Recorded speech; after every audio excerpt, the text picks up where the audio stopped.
Out here. Keep your line exactly where I went. That's not right to them. That's you're getting circle around here.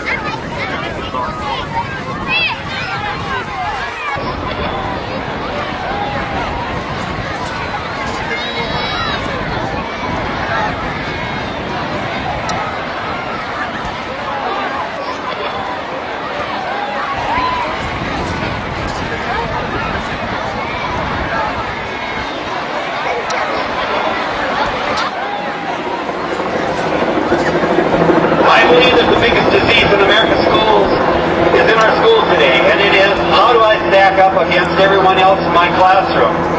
We need to quit judging others and start listening and caring for everyone. If everyone would put others first, there would be no need to worry about how I stack up. We'd all be cared for, and isn't that what we're all looking for?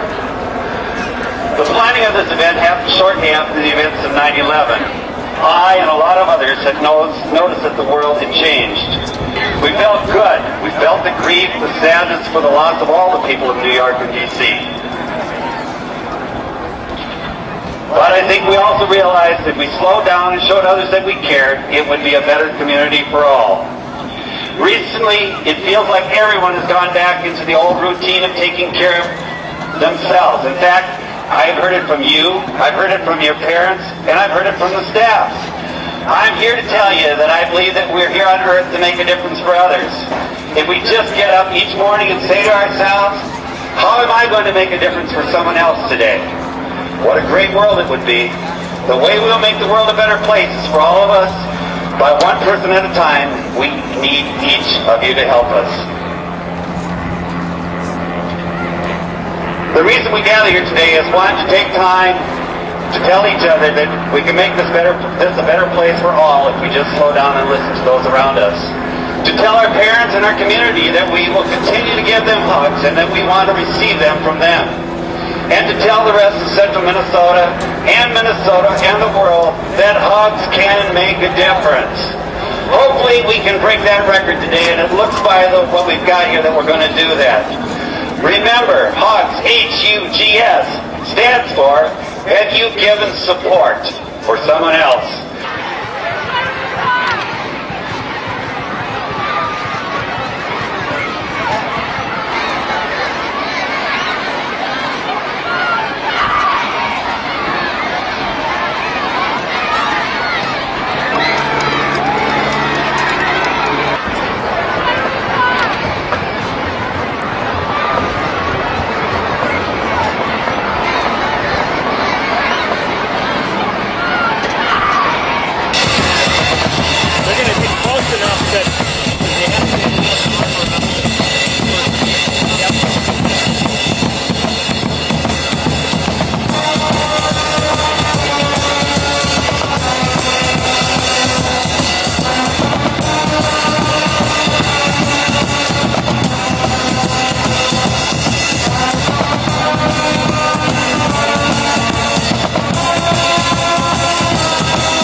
think we could possibly pull it off.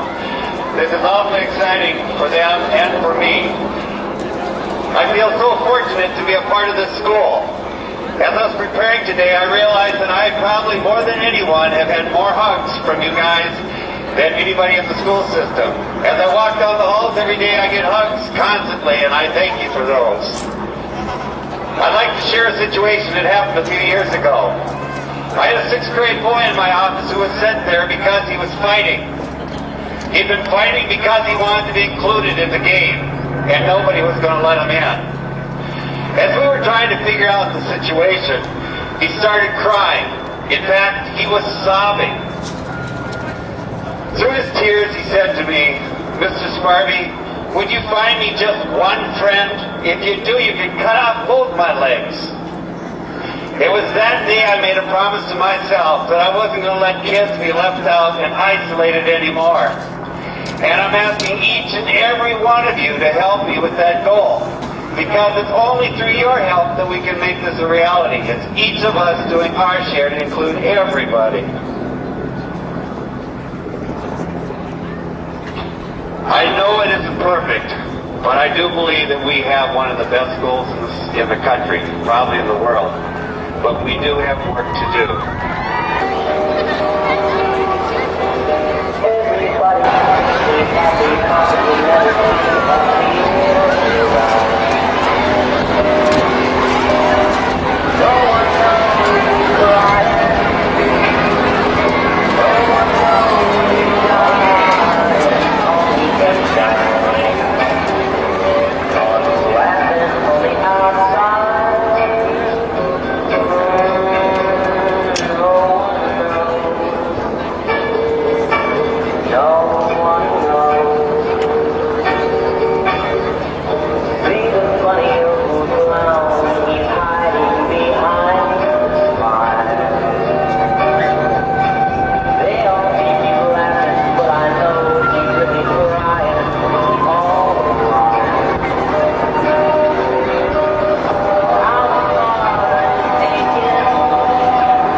One gender. As we fell to our knees in prayer for strength, we became one faith. As we whispered and shouted words of encouragement, we spoke one language. As we gave our blood in lines a mile long, we became one body.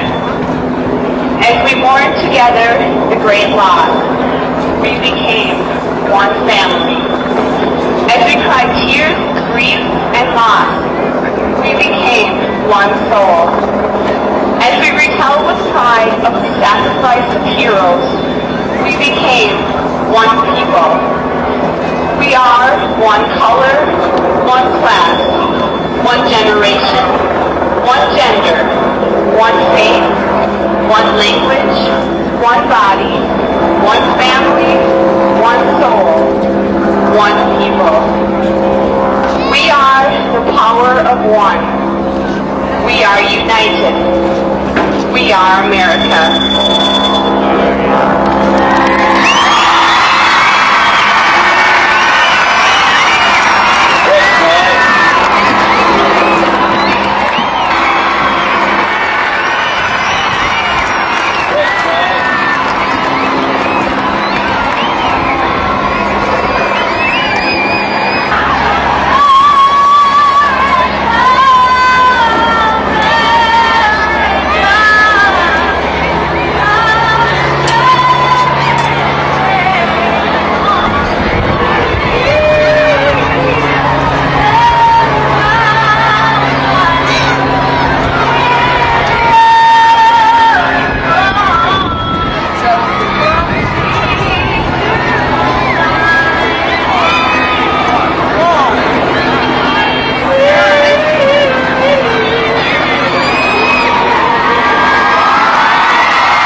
soul. And I think that it could very easily have been written by somebody at Ricori. It has a message that I've heard from so many Ricori kids over the years. I think so many of us think that we are the only ones feeling isolated and left out. I'm here to tell you that every one of us has those times and those feelings. So please listen as I read this. That was written by another student. Don't be fooled by me. Don't be fooled by the masks that I wear. For I wear a mask, I wear 1,000 masks. Masks that I'm afraid to take off, and none of them are me. Pretending is an art that is second nature with me, but don't be fooled. I get the impression that I'm secure and that all is sunny and unruffled within me. And that I'm in command and that no one, and I need no one. But don't believe it. Please don't. My surface may seem smooth, but my surface is my mask. Beneath lies no smugness. Beneath dwells the real me. In confusion, in loneliness, and in isolation. But if I hide this, I don't want... But I hide this. I don't want anybody to know it. I panic at the thought of my weakness being exposed. That's why I created a mask to hide behind, to help me pretend, to shield me from the glances that knows. I'm afraid your glance will not be followed by love and acceptance. I'm afraid that you'll think less of me, that you'll laugh, and that your laugh will kill me.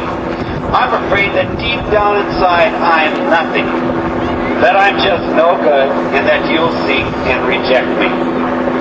So I play my games, my desperate pretending games, with a facade of assurance on the outside and a trembling child within. And so my life becomes a front of idle chatter with you in suave tones and surface talk.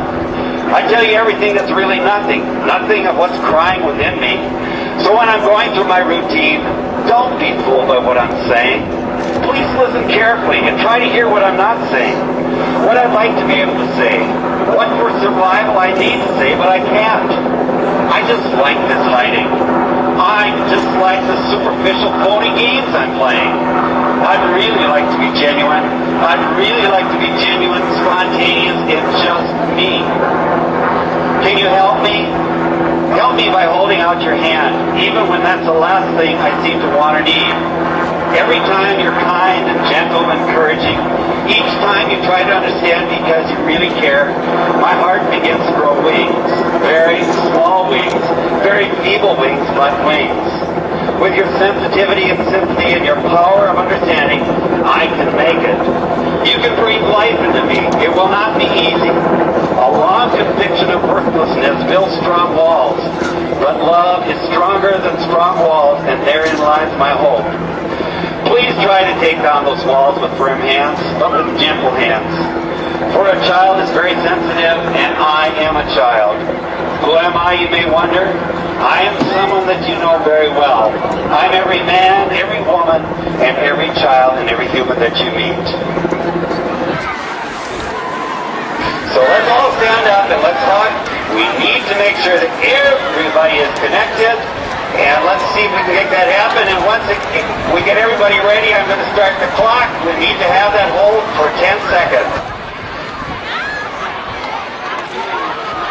Is there anybody that isn't connected yet? Oh, I see somebody over there that needs some connection yet. All right, this looks good. It feels good even from up here. Are we ready? I'm going to start the timer. Oh, I see a hole over there. Can't let go. All right, let's start.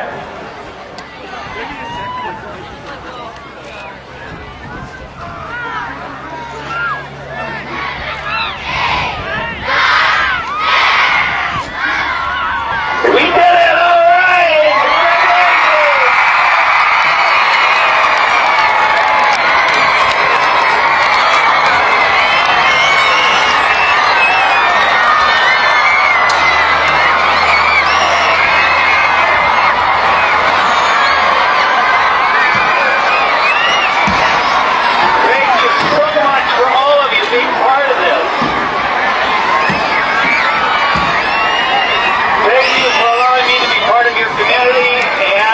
That we can continue to make it a better place for all.